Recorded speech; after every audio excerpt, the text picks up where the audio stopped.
There is a type of believer the enemy never has to attack. Not because they are powerful. Not because they are untouchable. But because they are already doing exactly what he wants.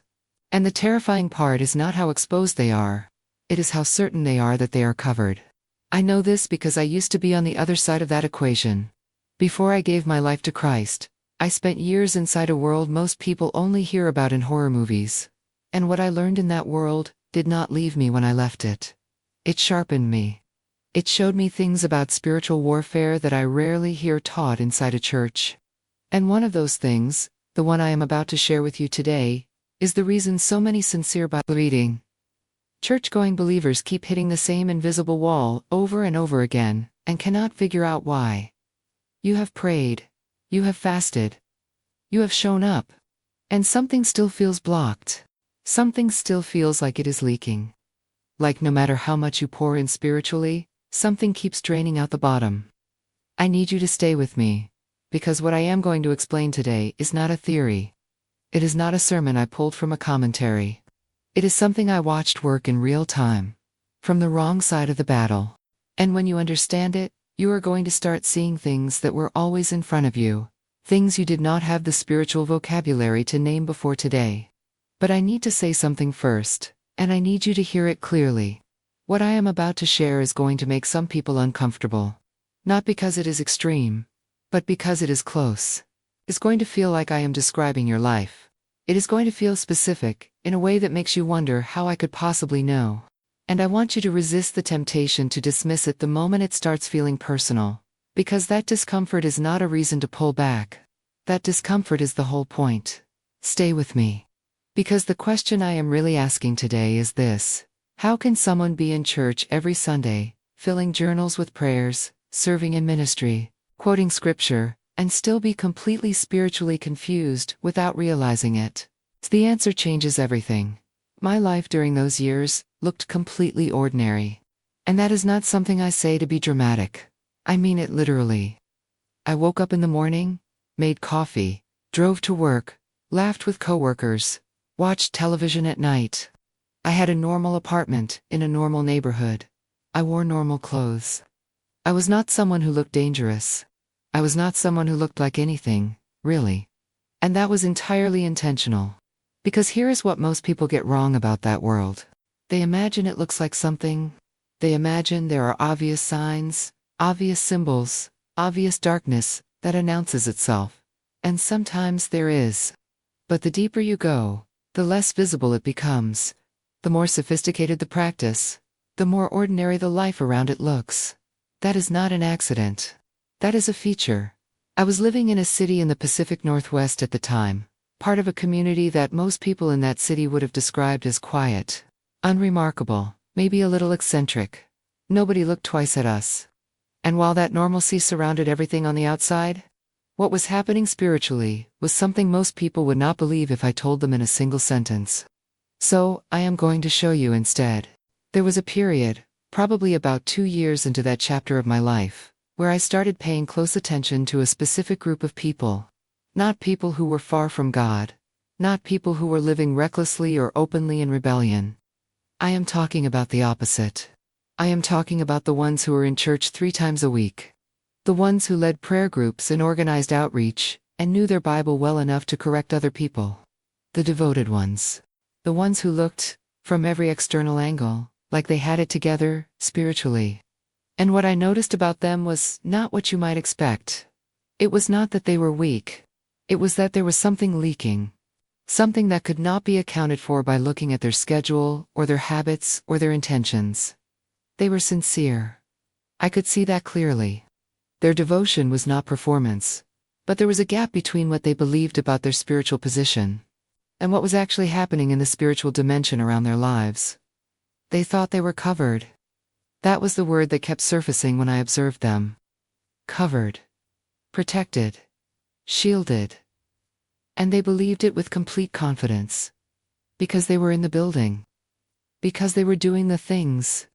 Because their life had the shape of a protected life. But spiritual protection does not come from the shape of a life. And that distinction, that single distinction, is what I watched the enemy exploit over and over and over again. I want you to stay with that for a moment before I keep going. Because I am not talking about people who were half-hearted. I am not talking about Sunday Christians who lived like the world the other 6 days. I am talking about the sincere ones. The committed ones.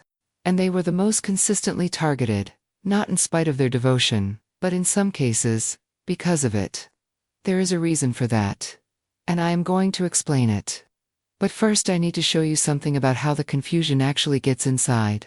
The confusion does not arrive like an attack. That is the first thing you need to understand.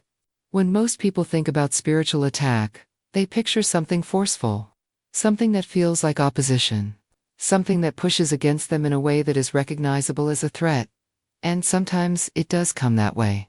But what I observed most consistently was something far quieter than that.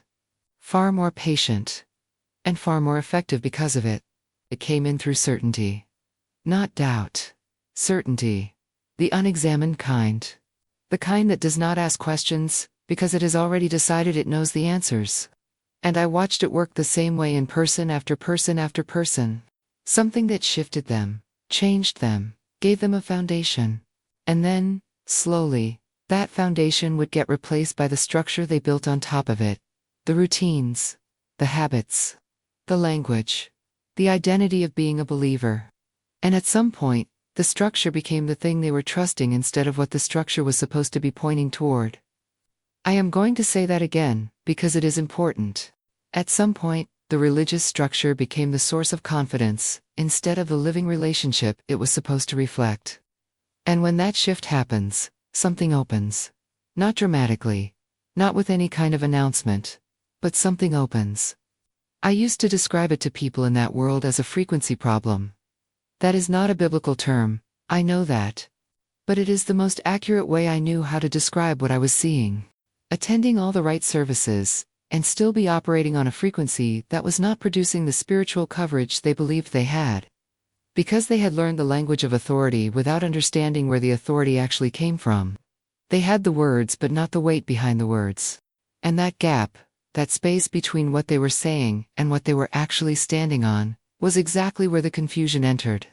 Here is what I want you to hear carefully, because this is the part that most people skip past when they think about spiritual warfare. The enemy does not need to take something from you. He does not need to destroy anything visible. He does not need to pull you out of your church or remove your Bible from your hands, or make you stop praying. All he needs to do is get you praying toward the wrong anchor. All he needs to do is shift what you are actually trusting, even slightly. And then let that misalignment do the work for him over time. A ship that is 1 degree off course for a short distance looks like it is going the right direction. Give it enough time and enough miles, and it ends up somewhere completely different from where it was supposed to land. The heading looked right. The movement looked right. Nobody on the ship was aware of anything unusual. But the destination tells the whole story. I watched believers living that ship. Moving forward, looking active, feeling covered, but the heading was off. And the longer it continued, the more ground was lost in areas they could not fully explain. Their prayers felt like they were hitting a ceiling. Their faith felt like it was working in some areas and completely stalled in others. Relationships kept cycling through the same damage. Breakthroughs would come and then quietly reverse. And they would tell themselves it was just a season. They would tell themselves God was building their patience. And some of that was true. But some of it was not a season. Some of it was a heading problem that no one had ever named for them. I am telling you this not to discourage you. I am telling you this because naming a thing is the first step to addressing it. And the reason I am the one sitting here naming it for you is because I spent years watching it from a position where I had no reason to warn you. I was not on your side then. I was watching what I could observe, studying what was workable, and understanding mechanisms that the people inside the church were not talking about clearly. When I came to Christ, all of that knowledge came with me. And I made a decision a long time ago that I was not going to sit on it. So, let me tell you what is actually at the center of this. What most churches teach about spiritual protection is not wrong, but it is incomplete. And that incompleteness is not a minor gap. It is the gap that the enemy has been walking through for a very long time, in a very large number of lives. Here's what gets taught. You are saved. You are covered by the blood. You have authority in the name of Jesus. Greater is he that is in you. No weapon formed against you shall prosper. And every single one of those things is true. Completely, absolutely scripturally true. I am not here to argue with any of it. But there is a difference between a truth that is true in principle and a truth that is active and operational in your specific life right now. And that difference is what nobody talks about. Let me show you what I mean. When I was in that world, we did not waste time on people who were walking in what I can only describe now as genuine alignment. Not perfection, alignment. People whose private life and public life were moving in the same direction. People who were not just confessing authority, but actually submitted to the source of that authority in the way they made decisions, in the way they handled their relationships, in the way they responded to correction, in the way they treated what God had already given them. Those people were not easy. There was something around them that was not manufactured by their personality or their confidence, or even their prayer volume. It was something that came from underneath. Something structural. The ones who were claiming coverage, while quietly making choices that created openings, those were different. And the difference was not visible from the outside. That is the whole point. From the outside, they looked identical. Same church, same Bible, same language, same attendance record. And the other had something that was more like a framework with missing walls. It looked like a structure, but it was not holding anything. What I am describing is the difference between positional truth and experiential authority. And I need you to sit with that distinction, because it is the hinge that everything else turns on. Positional truth is what is true about you because of what Christ did. It is finished. It is settled. It is not up for debate. But experiential authority, the kind that actually functions in the spiritual dimension in real time, the kind that makes darkness move when you speak, the kind that holds when the pressure increases, that is built. It is built through obedience, through alignment, through the daily, unglamorous work of keeping your life in order under the authority of God. Not perfectly, but consistently, honestly, with genuine surrender rather than performed surrender. And here is what the enemy understands about this, that many believers do not. He understands that if he can get you to live on positional truth alone, if he can get you to stop there, to rest in what is technically true without ever building the experiential authority that makes it operational, then he has access. Not because he is more powerful, not because Christ's authority is insufficient, but because authority that is not inhabited is authority that is not functioning. A key that is not in the lock is still a key, but the door does not open. I watched people hold their keys and wonder why the door was not moving. And the confusion that came from that was some of the most disorienting spiritual confusion I ever observed. Because they were not wrong about the key. They were right about the key. But they had not understood that holding a key and using a key are two entirely different postures. And the enemy was very comfortable letting them hold it indefinitely, as long as they never figured out the difference. Now, I want to tell you something that is going to feel uncomfortable, and I want you to let it. A large number of Christians are praying from a position they have not actually occupied. They are praying from an authority they have not aligned their life with. Not because they are hypocrites, not because their love for God is false, but because no one ever sat them down and explained that spiritual authority is not a status you receive and then passively maintain. It is a position you actively hold. It requires your obedience as its structure. It requires your integrity as its walls. It requires your genuine submission, not as a religious performance, but as the actual architecture of your spiritual life. When that architecture has holes, the prayers still go up. But they do not carry the weight they were meant to carry. And the believer feels it, without being able to name it. They feel the ceiling. They feel the cycling. They feel the inexplicable stall. And they keep praying harder, faster, louder, longer, not understanding that the issue is not volume. The issue is foundation. I need to say clearly that this is not condemnation. I am not telling you that you are failing, or that you are too far gone, or that you have done something irreparable. I am telling you that there is a mechanism you may not have been shown. And understanding the mechanism is the beginning of everything changing. But there is still something I have not told you yet. Something about how this confusion gets maintained even after someone starts to understand what I just described. Because waking up to the problem is not the same as walking free from it.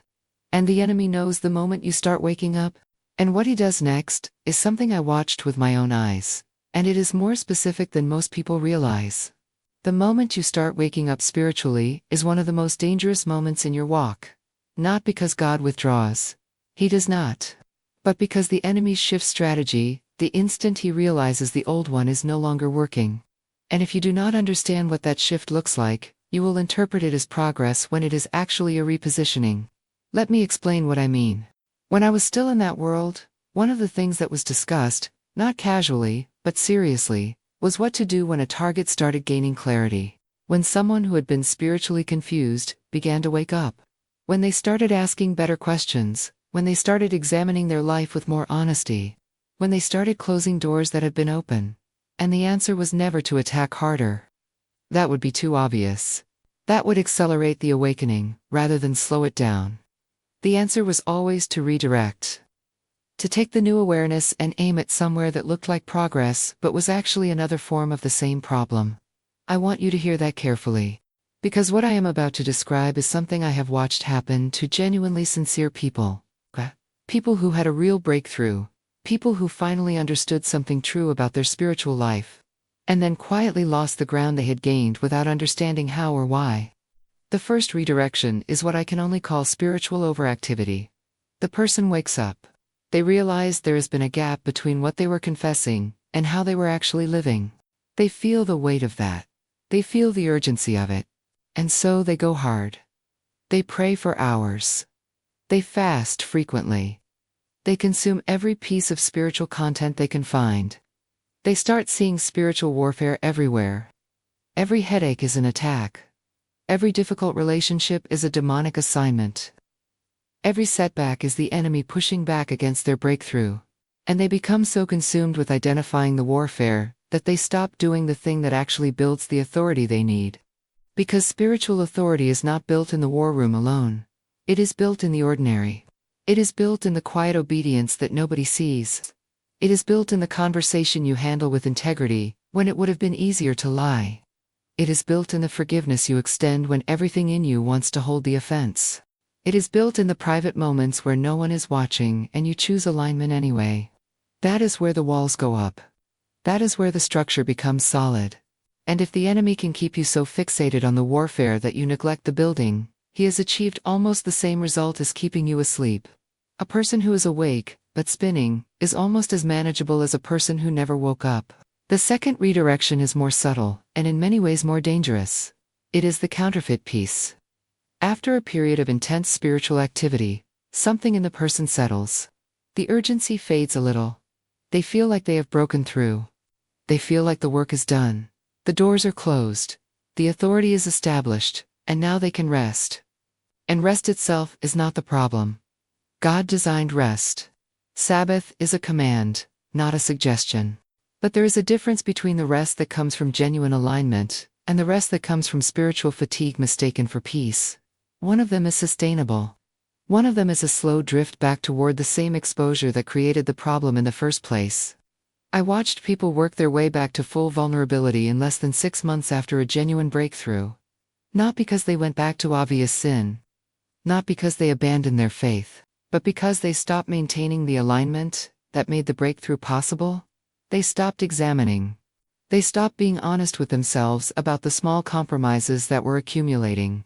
They stopped treating their spiritual life as something that required active, daily tending and started treating it again as something that could run on its existing momentum. Spiritual life does not run on momentum.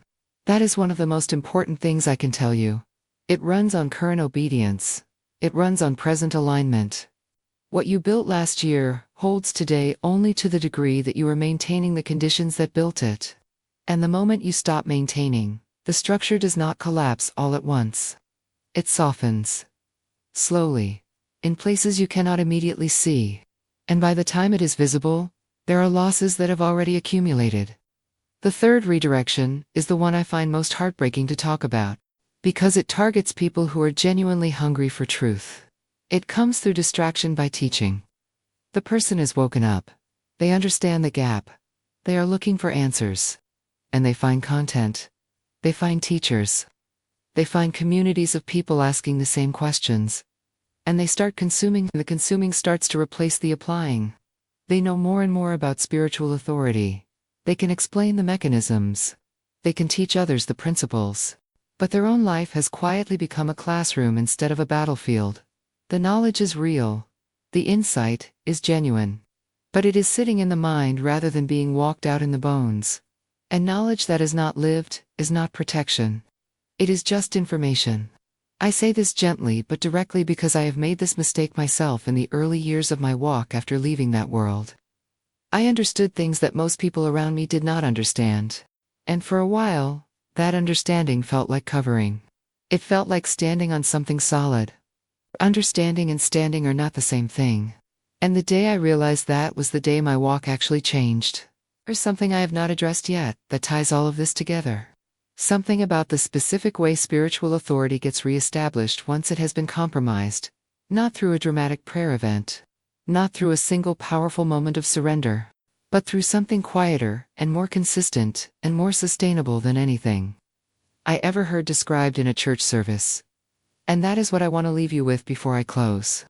What I am about to describe is not dramatic. And I want to prepare you for that. Because we have been conditioned to expect the most important spiritual moments to feel large.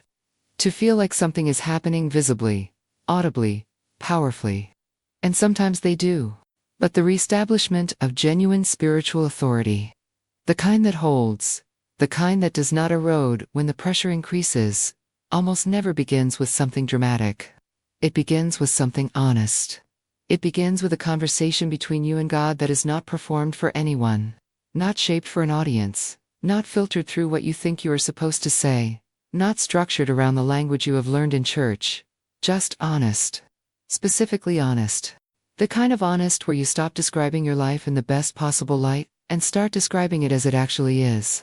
Where you stop presenting the version of yourself that is doing well spiritually and start bringing the version that has been quietly compromising in the places no one else can see.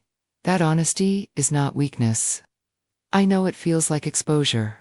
The act of saying out loud before God that the alignment has not been what it appeared to be, can feel like losing something. But what it actually is the beginning of building something real. Because God does not work with the version of you that you present. He works with the version of you that you actually are. And the degree to which those two things match is the degree to which your spiritual life has genuine structural integrity. I spent years in a world that studied the gap between those two versions of people. That gap was the working space. That gap was where the confusion was planted and cultivated and maintained. And the single most disorienting thing that happened to that strategy was when someone closed it. When someone stopped performing their faith and started actually living it. When the private and the public became the same person. Not perfectly, but honestly, consistently, without the double layer. That convergence is what I am calling alignment. And it is not a one-time event. It is a daily practice. It is the choice you make every morning to bring your actual life before God, rather than your curated life.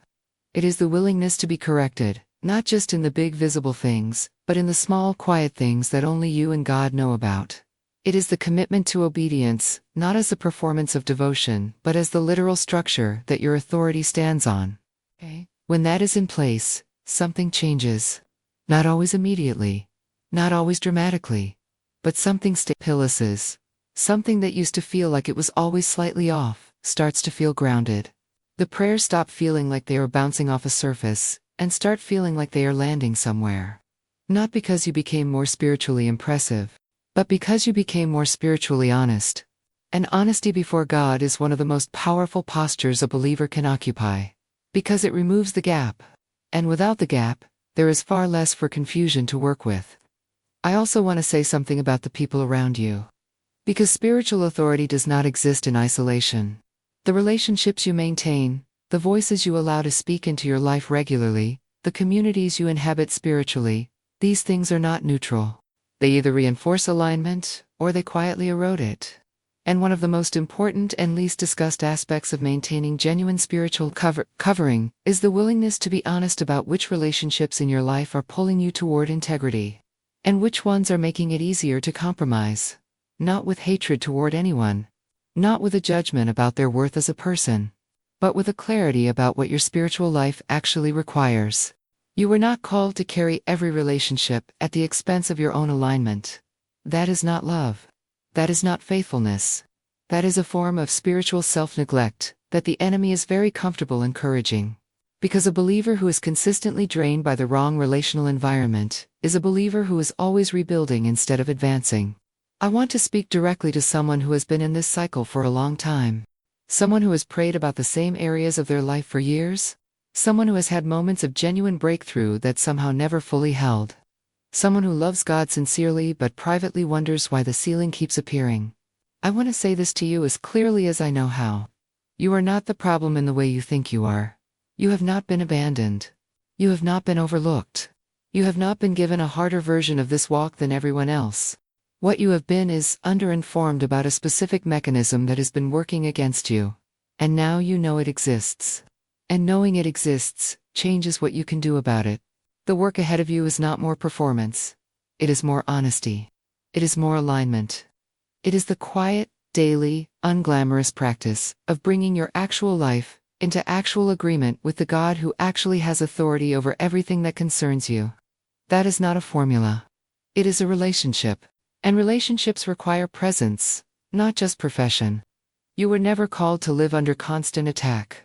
That is not the life that was purchased for you. What was purchased for you is a life of genuine authority, genuine peace, and genuine forward movement. But those things are inhabited, not just inherited. And the inhabiting happens, one honest day at a time. I do not know exactly where you are as you finish watching this. I do not know what the last few years have cost you, or what you have been quietly carrying. But I know that what I have shared today is not something I take lightly. I did not come from a background that makes this kind of conversation easy or comfortable. And I share it anyway because I believe that the people who are supposed to hear it will hear it at exactly the right time. If something in this video named something you have been living but could not articulate, do not let that recognition sit idle. Bring it to God. Not with a speech, not with a religious performance. Just bring it. Tell Him what you actually see now. Ask Him to show you where the alignment needs work. Ask Him to reveal the places where your confidence has been sitting on structure rather than relationship. And then listen. And then obey what you hear. That sequence, honesty, revelation, obedience, is what genuine spiritual covering is actually built from. There is more to this conversation. There are layers to what I have shared today that I have not had time to fully unpack. Specifically around how to recognize when your authority is being challenged versus when God is simply redirecting you. And how to tell the difference between spiritual opposition and the consequences of your own misalignment. Because those two things require completely different responses. And responding to one as if it were the other is one of the most common and costly mistakes I have ever seen a believer make. If you want to continue going deeper into this, stay close to this channel. Not because I need your presence here, but because what I am building here is a specific kind of conversation that I do not think is happening enough. Honest, grounded, experience-informed teaching about how spiritual authority actually works in a real life. And if that is what you are looking for, you are in the right place. Take care of your alignment. Guard your honesty before God. And trust that the covering you have been looking for is not as far from you as it has felt.